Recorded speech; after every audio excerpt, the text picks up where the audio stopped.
5 days of relentless missile strikes, ceaseless air raid sirens, and sleepless nights for anxious world leaders. This is not just another headline flashing on your phone.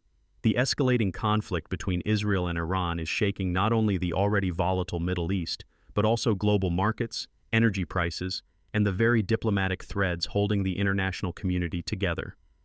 What if this shadow war triggers consequences far beyond the battlefield? And what does it mean for your wallet, your job, or even your safety? Let's dive in to understand the full gravity of the Israel-Iran crisis, where it might lead, and how it could impact you directly, no matter where you live. To understand how we reached the brink of a potential regional catastrophe, let's rewind and unpack the long and tangled history between these two adversaries.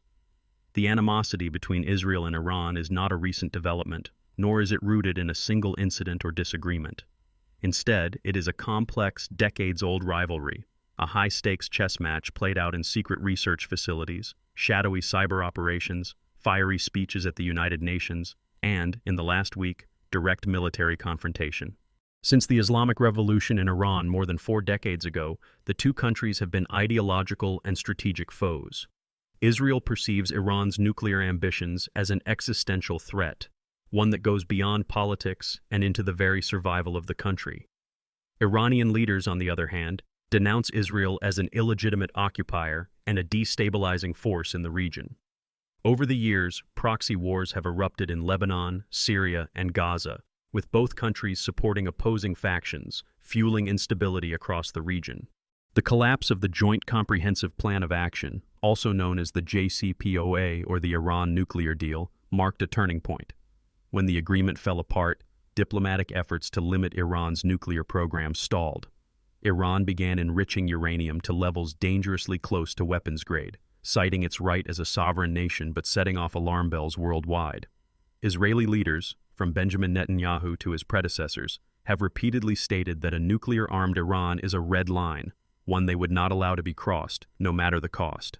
Tensions simmered for years, but then, in mid-June of the year 2025, everything changed. In an unprecedented move, Israeli forces issued evacuation orders to residents of northeastern Tehran, warning of imminent military action. This warning, disseminated through official channels and even posted on social media platforms, signaled that something extraordinary was about to unfold. Minutes later, the world watched in shock as explosions rocked both Tehran and Natanz, the site of Iran's most sensitive nuclear installations. Israeli missiles reportedly struck Iran's state broadcaster during a live news segment. Footage that quickly went viral showed a panicked newsreader diving for cover as the studio lights flickered and the room trembled. Air raid sirens screamed across Tel Aviv as Iranian officials scrambled defenses, and plumes of smoke rose over the Iranian capital. For the first time, the conflict moved from covert operations to open warfare, with both sides suffering casualties and destruction. The numbers are staggering and sobering.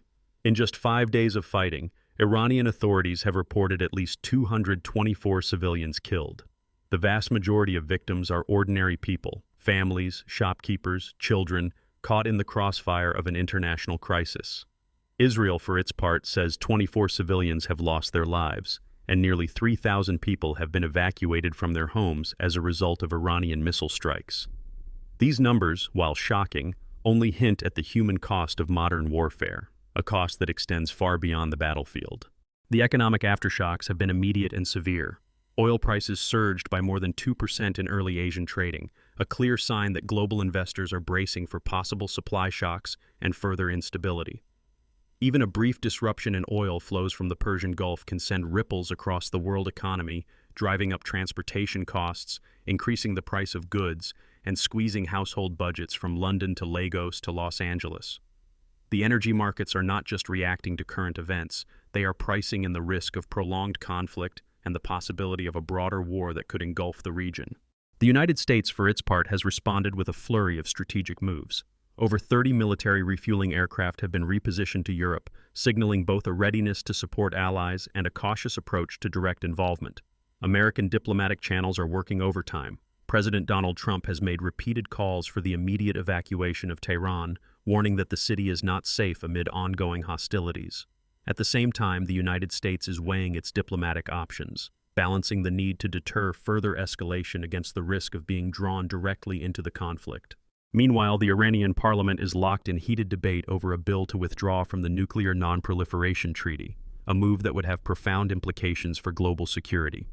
The NPT is the cornerstone of the world's efforts to prevent the spread of nuclear weapons. If Iran were to leave the treaty, it could trigger a new arms race in the Middle East, with other regional powers potentially seeking their own nuclear deterrence. As one Israeli official bluntly put it, for Fordow to be taken out by a bomb from the sky, the only country in the world that has that bomb is the United States. The stakes could not be higher. International diplomacy is on a knife's edge. French President Emmanuel Macron, speaking at the Group of Seven summit, tried to inject hope into the crisis. There is an offer that has been made, especially to have a ceasefire and to initiate broader discussions, and I think this is a very good thing, Macron told reporters. But behind closed doors, diplomatic efforts are faltering. Iranian officials insist they cannot negotiate under fire, while Israeli Prime Minister Benjamin Netanyahu claims, "The Israeli Air Force controls the skies over Tehran. This changes the entire campaign." The humanitarian cost is mounting by the hour. Esmail Bakai, spokesperson for Iran's Ministry of Foreign Affairs, has condemned the targeting of hospitals and residential areas as a gross violation of international law and a war crime. The stories emerging from the ground are heartbreaking. Families taking shelter in basements, hospitals overflowing with the wounded, children separated from their parents. International aid organizations are warning of a looming crisis if airstrikes continue, with food and medical supplies already running low in some areas. Yet the drama is not confined to bombs and missiles. The destruction at Natanz, Iran's main uranium enrichment facility, is a game-changer. International Atomic Energy Agency Chief Rafael Grossi has estimated that as many as 15,000 uranium centrifuges were destroyed in the strikes, a devastating setback for Iran's nuclear ambitions. Yet the heavily fortified Fordow facility remains largely intact, a chilling reminder that the nuclear threat has not been eliminated, only deferred. Ironically, as the air war intensifies, Iran has signaled a willingness to show flexibility in nuclear negotiations if Israel suspends its attacks. Sources close to the Iranian government say Oman, Qatar, and Saudi Arabia have been quietly mediating behind the scenes, urging the United States to pressure Israel into agreeing to an immediate ceasefire. In exchange, Iran would consider returning to the negotiating table and offering new concessions on its nuclear program. The world has seen bitter enemies reach the bargaining table before. Think of the historic deals between the United States and the Soviet Union during the Cold War, or the peace accords between Israel and Egypt decades ago. Could history repeat itself, or are we on the brink of something far more catastrophic? So, where is the Israel-Iran crisis truly heading, and what does it mean for all of us? Let's explore several possible scenarios, each with its own implications for global stability, the economy, and everyday life. The most alarming scenario is an all-out regional war. Experts warn that if hostilities continue to escalate, the conflict could draw in Lebanon's Hezbollah, various Gulf states, or even global powers like Russia and China. The Middle East is a tinderbox of alliances and rivalries. Should the fighting spread, the consequences would be devastating. For example, if Iran's parliament follows through on its threat to withdraw from the Nuclear Non-Proliferation Treaty, the race for nuclear weapons in the region could accelerate. Countries like Saudi Arabia and Egypt have publicly discussed the possibility of pursuing their own nuclear programs if Iran goes nuclear. As history has shown, the proliferation of nuclear weapons increases the risk of catastrophic miscalculation and accidental war. Alternatively, the conflict could settle into a dangerous pattern of tit-for-tat strikes, a high-stakes game of chicken with no clear end in sight. This has happened before. Think of the so-called war of attrition between Israel and its neighbors in the 1960s and 70s, or the long years of proxy conflict in Syria. Every new missile, every airstrike, brings the risk of an unintended escalation. Already, more than 200 lives have been lost in Iran and more than 20 in Israel, with thousands of families forced to flee their homes. The psychological toll, fear, uncertainty, trauma, will linger long after the bombs stop falling. The economic consequences of continued conflict are hard to overstate.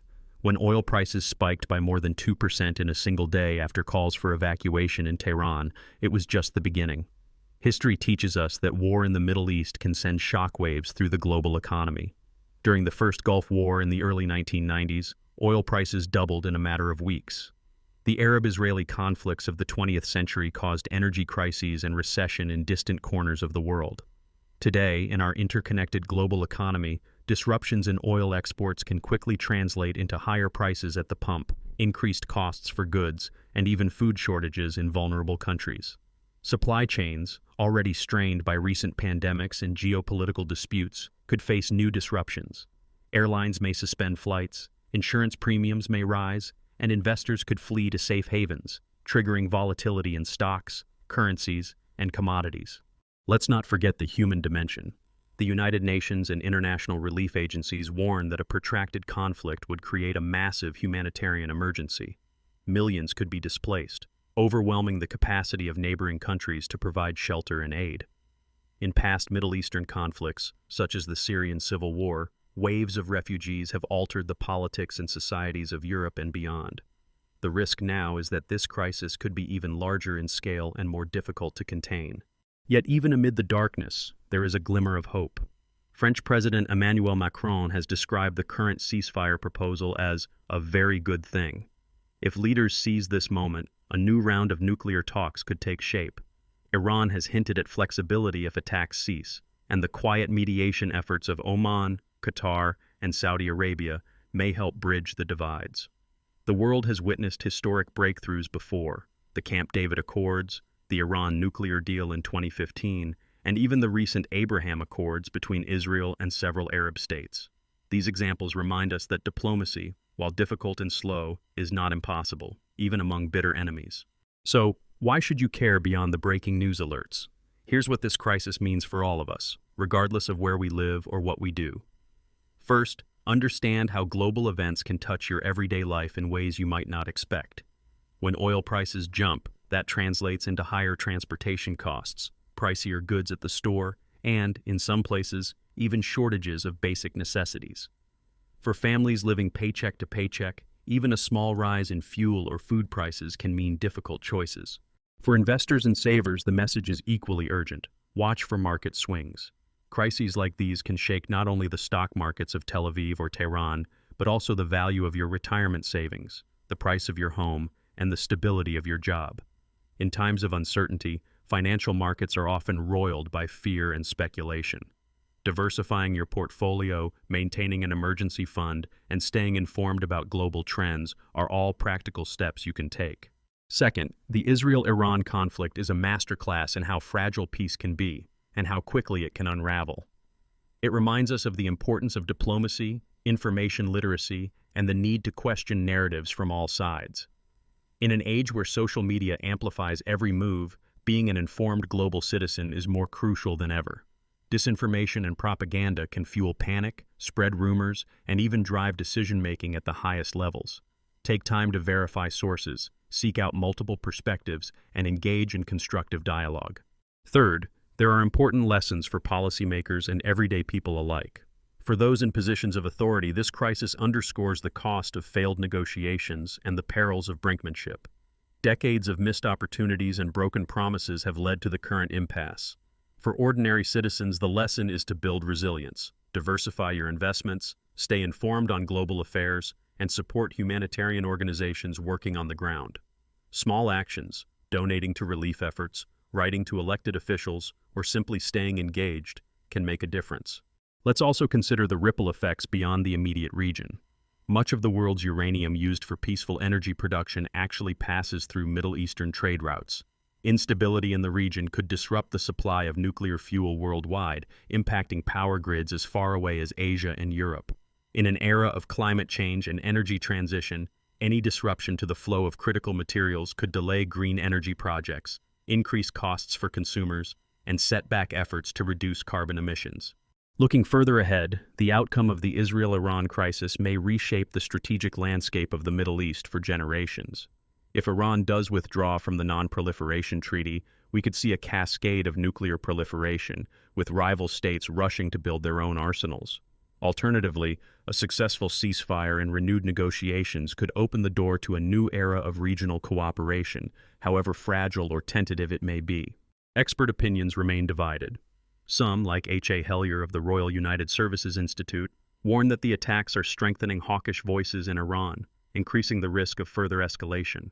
Others, such as Yechiel Leiter, Israel's ambassador to Washington, highlight the unique dangers posed by advanced nuclear facilities like Fordow, facilities so deeply buried that only the most powerful weapons in the world could destroy them. The international community faces stark choices: push for de-escalation and dialogue, or risk a spiral into wider war.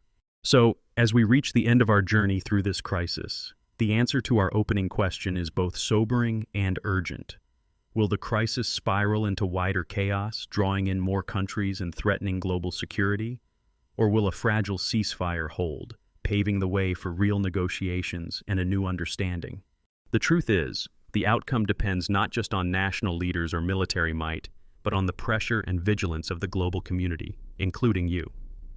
History is filled with moments where public opinion, international solidarity, and citizen action have helped to steer events away from disaster. The stakes may be higher than ever, but so is our capacity to make a difference. So, stay tuned, stay curious, and don't underestimate the global ripple effects of regional conflicts. If you found this analysis valuable, please like, subscribe, and share your thoughts in the comments below. What do you think? Negotiation or escalation? Your voice matters more than you know. In a world as interconnected as ours, every informed citizen is part of the solution. Thank you for joining us on this deep dive into one of the most consequential crises of our time. Until next time, stay